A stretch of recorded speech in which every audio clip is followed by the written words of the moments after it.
20,000 आ गया, अब क्या? देखिए 20,000 के ऊपर जाएगा ये एक अनुमान लगाना कोई बहुत बड़ी बात नहीं थी, क्योंकि यहाँ निफ्टी की अगर ये चार्ट दिखा पा रहा हूँ आपके पीसीआर, अगर इसे पैच कर दे प्लीज। तो इस ग्रीन लाइन के ब्रेकआउट के बाद एक 20,000 तक का प्रोजेक्शन इस प्रायर हाई के ऊपर बनता था। और आज का जो बाजार है वो थोड़ा भयावह है। ये अब बिल्कुल सतर्क हो जाने के स्तर है। निफ्टी के साथ साथ अब अगर आप बैंक निफ्टी को देखोगे तो बैंक निफ्टी ने एक न्यू हाई बनाने से फेलियर किया है। तो डिसएग्रीमेंट जो इंडाइसेस का है, ये दो चीजों को दिखाता है कि अगर कभी भी जब दोबारा करेक्शन स्टार्ट हो जाएगा, हो सकता है वो आज स्टार्ट हो चुका हो, कल तक उसका कंफर्मेशन मिलेगा, तो सबसे ज्यादा ये लार्ज बैंक्स घटेंगे। और इनके अंदर की जो वीकनेस है, ये बैंक निफ्टी के इस फेलियर को भी दर्शाती है कि न्यू हाई तक नहीं जा पाया। तो अब यहाँ लार्ज कैप्स में तो बहुत ही सावधानी की जरूरत है। और बी ग्रुप में भी, जैसे कि आज पहले एक घंटे में जोर का झटका धीरे से लग गया, 4 से 5% सबका पोर्टफोलियो डाउन हो गया एक घंटे में। तो लार्ज कैप्स में उस तरह का वायलेंस नहीं आया जो बी ग्रुप में आया। तो बहुत ज्यादा सावधानी से काम करने का बाजार है। मतलब बी ग्रुप में या पोर्टफोलियोज में भी एक रिवर्सल की शुरुआत है क्या आज? अब क्या थोड़े से प्रॉफिट बुकिंग कॉल्स ली जाएं ज़्यादा, इससे ज़्यादा की बाय कॉल्स लेने के बजाय?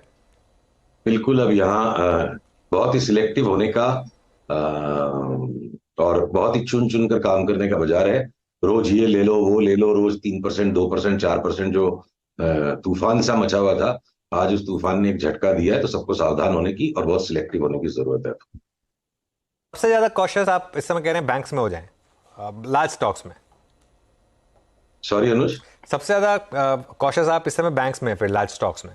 बिल्कुल, interest rate sensitive banks, autos, और साथ ही देखिए आईटी में भी। अभी आज आईटी ने कमजोरी नहीं दिखाई, पर अगर मैं आपको ये इन्फोसिस की चार्ट दिखाऊं, तो जब भी ये ट्रेंड रिवर्सल अगर मार्केट का यहाँ से कंफर्म हो जाता है, जो मुझे लगता है होगा, तो इन्फोसिस की चार्ट ने जो पूरा गैप डाउन करने के बाद जिस तरह से रिट्रेसमेंट बैक किया है, कि कभी भी इसमें जब रिवर्सल आ गया तो मुझे इन्फोसिस में एक नया लो आते दिखता है।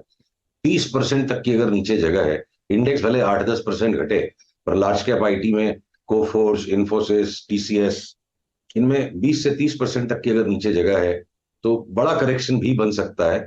और उसको बनने में हो सकता है 200-300 पॉइंट एक बार निफ्टी आंख में चौली आंख खेल ले, तो वो फाइन कॉल और एक दो दिन रुक कर ही बनेगा। पर ये बहुत ही सतर्क रहने का बाजार है यहाँ से। ओके। सुशील जी, अभी यहाँ पर किसी स्टॉक पे आप लोगों ने शॉर्ट के लेवल्स आइडेंटिफाई किए हो, मतलब या फिर शॉर्ट करने का मन हो, एक्सट्रीमली ओवरबॉट ट्रेजेक्टरी में हो, ऐसे कौन कौन से कोई वीरेंद्र जी, विकल्प हैं? वीरेंद्र जी, मैं इतना स्पष्ट कहता हूं, मैं इतना स्पष्ट कहता हूं कि यहाँ कहीं कोई कंफ्यूजन का जगह ही नहीं है। मैं कह रहा हूँ एक दो दिन और रुकिए। आज एक झटके के ऊपर में आप एकदम से इंपल्सिव डिसीजन नहीं ले सकते, पर जब वो लेवल्स टूटना शुरू होंगे तो वो लेवल्स भरेंगे, तब उन पर डिस्कशन करेंगे। अभी तो आपको मानसिक तैयारी करनी है। इन्फोसिस, टीसीएस, कोफोर्ज, आप सारे बैंक्स के अंदर में भी शॉर्ट सेलिंग बना सकते हैं, तो बनेंगे वो लेवल्स, तब डिस्कस करेंगे हम उनको। अच्छा, एक दो स्टॉक्स पे आपका व्यू जो कि बहुत चले इस दौर में, पिछले 3 महीने में डोमिनेट किया, उन पे आपका व्यू क्या है? मान लीजिए आरईसी पीएफसी जिसके पास था, अच्छा पैसा बना, अब क्या अप्रोच होनी चाहिए लेवल्स पे आपके मुताबिक? Take profit and get out. पैसा लो और निकलो यहाँ से। Okay, take profit and get out. बल्कि बल्कि इनको भी हम सिलेक्टिवली शॉर्ट सेलिंग की लिस्ट में इंक्लूड करेंगे। आज का दिन देखते हैं कहां तक बंद आता है। एकदम से हड़बड़ाना नहीं चाहिए, करीब करीब हम हैं उस पॉइंट पर ट्रोल्स को ध्यान में रखते हुए और श्योर हो जाए कल सवेरे तक। कल सवेरे से शॉर्टिंग शुरू करेंगे, तो उसमें ये पीएसयूज में भी जिस तरह का मैडनिंग रन अप आया, सब में लास्ट 2 दिन में ग्रेवस्टोन दोजी बन गया, आज डार्क कैंडल बन गया है। तो अब ये कैंडिडेट्स बन जाएंगे कल से किसी भी रिबाउंड में शॉर्ट सेल करने के। ओके, अच्छा, दो तीन कॉल्स जो आपकी अच्छी चली उसमें अब एक फॉलोअप हो जाए, जैसे फॉर एग्जांपल बीएससी हो गया या सारेगामा हो गया या एनडीटीवी हो गया, यहाँ भी प्रॉफिट बुकिंग की एडवाइस है या अभी भी इन शेयरों में आपका व्यू पॉजिटिव ही है? देखिए बीएससी एक ऐसा है जो अभी भी आसमान पर टिका हुआ है और यहाँ पर मोटा मुनाफा है। और ये कल ग्रेवस्टोन दोजी बना के आज इसने भी एक डार्क कैंडल दे दिया। तो अब यहाँ पर जिनकी ट्रेडिंग पोर्शंस है बुक्स में, बीएससी की जितनी पोजीशन आपकी ट्रेडिंग पोजीशन है, उसको आप ये देखिए, इस तरह को आप स्टॉप लॉस बना लीजिए। और अब अगर 1218 के नीचे चलता है, तो जो ट्रेडिंग का हिस्सा है उसको तो आपको टेक प्रॉफिट करना ही पड़ेगा, अदरवाइज टेक्निकल एनालिसिस करने का मतलब नहीं है। और 1218 के नीचे चले तो ट्रेडिंग का हिस्सा तो टेक प्रॉफिट है। पर मुझे लगता है कि कोई बड़ी बात नहीं कि 900 से नीचे जाए बिना बीएसई वापस 2500 हो जाए, तो उतने कुछ पोर्शन को रखिए, कुछ को छोड़िए। और एनडीटीवी और सारेगामा तो अभी चलना बाकी है। तो इनमें इनमें देखिए, एनडीटीवी की जो चार्ट है एक ट्रायंगुलर फॉर्मेशन में इनकैप्सुलेटेड है।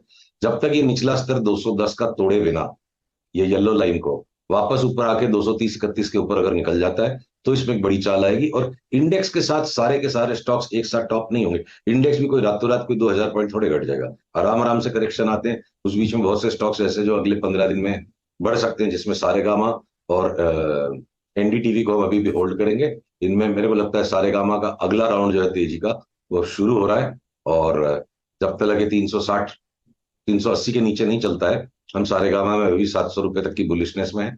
और सिमिलरली एनडीटीवी।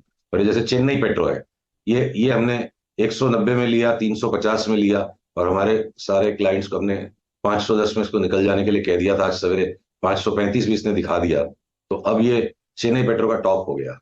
अब यहां से ये भले ही 1% 2% बढ़ जाए, सारी दुनिया को ये ब्रेकआउट खरीदना है। तो सारी दुनिया को खरीदना है तो बेच कौन रहा है? जो बेच रहा है वही महाबली, इसीलिए आज ऐसी कैंडल बनी है। तो जो भी आपके दर्शकों ने हमारे पुराने रिकमेंड पे चेन्नई पेट्रोल लिया हो, बहुत बड़ा मुनाफा मिल गया।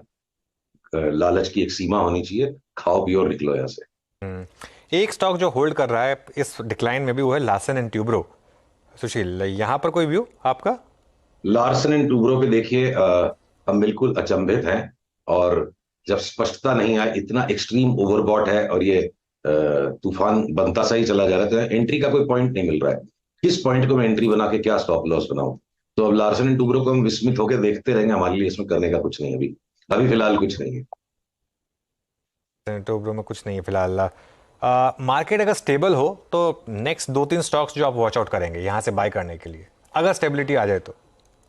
स्टेबिलिटी न भी आए मान लीजिए, तो जो लगार्ड्स है, तो जैसे मैं ए ग्रुप में अभी भी एचपीसीएल, बीपीसीएल, आईओसी, इनमें वापस से बाई सिग्नल कंफर्म होते के साथ इनको लूंगा। ये मुझे अगले 2-3 महीने के लिए ऑयल गैस और खास करके रिफाइनरी के स्टॉक्स में बहुत तेजी लगती है। चेन्नई पेट्रो ने थोड़ा ज्यादा एक्सेसिव मूव दे दिया। और ए ग्रुप में ऑयल एंड गैस स्टॉक्स के अलावा जो मीडिया सेक्टर में एनडीटीवी, सारेगामा, या स्मॉलर फार्मा में जैसे कोबरा ने आज बड़ा करेक्शन दे दिया तो नीचे ग्रैब है। द इंडिया बुल्स रियल्टी एकदम तलहटी तक चला गया था और अब इसका भविष्य बदल रहा है, ओनरशिप बदल रही है, एनसीएलटी में मामला पेंडिंग है। वैल्यूएशन के तर्ज पे आप देखो तो Bombay based real estate companies में ये चीपेस्ट स्टॉक है। तो आप सब कुछ तो जीरो करके बैंक में कैश तो पार्क नहीं करोगे, कोई नहीं करेगा। तो हम इन स्टॉक्स में बने रहेंगे और ट्रेडिंग अपनी जगह पे।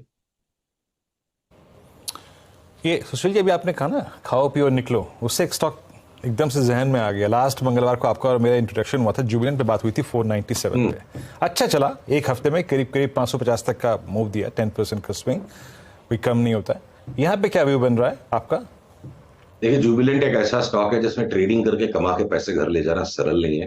पर मीठी क्वांटिटी में इसकी डिलीवरी लेके हम अभी भी इसको 650-700 तक, करीब करीब समझिए 650 का हमने फोरकास्ट निकाला था। तो हर सप्ताह और हर दिन अगर छेड़छाड़ करेंगे तो फिर हम निवेश कब करेंगे? ट्रेडिंग का स्टॉक नहीं है, डिलीवरी के अंदर हम इसमें बने रहेंगे। इसको खाते रहना है, खा पी के भी निकलना नहीं।